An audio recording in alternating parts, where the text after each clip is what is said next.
Direction la Grèce où, afin de répondre aux demandes des prêteurs internationaux, le Parlement du pays a approuvé dimanche avec une faible majorité des coupes budgétaires ainsi que des hausses de taxes pour l'année prochaine. Le Premier ministre du pays, Alexis Tsipras, a exprimé sa confiance vis-à-vis du plan budgétaire malgré les critiques de l'opposition. J'ai l'honneur d'annoncer les résultats du vote d'aujourd'hui.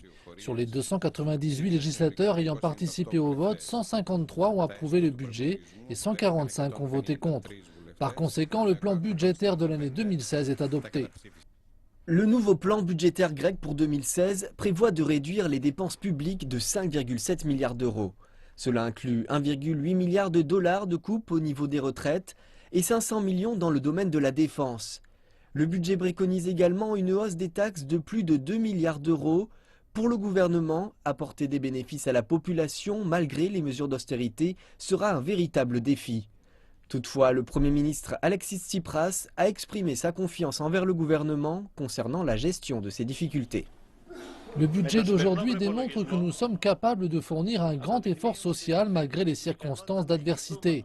Ce plan budgétaire est une tâche difficile pour nous, étant un gouvernement qui souhaite rétablir la justice sociale et la redistribution des ressources malgré cette période d'austérité économique. Derrière les chiffres du budget, on peut lire l'effort fourni pour soutenir les travailleurs ainsi que les membres les plus vulnérables de notre société. Alexis Tsipras a souligné que pour la première fois en 5 ans, la part du budget alloué aux hôpitaux, à la sécurité sociale et à la création d'emplois a été modestement augmentée malgré les coupes budgétaires. Néanmoins, l'opposition a exprimé son mécontentement. Ce budget n'est pas réaliste, il n'inspire pas confiance et ne fonctionnera pas. Il sera impossible à mettre en place. Il est illogique, injuste socialement et condamné à échouer. Il étrangle avec les taxes les producteurs du pays et réduit les revenus de la classe ouvrière.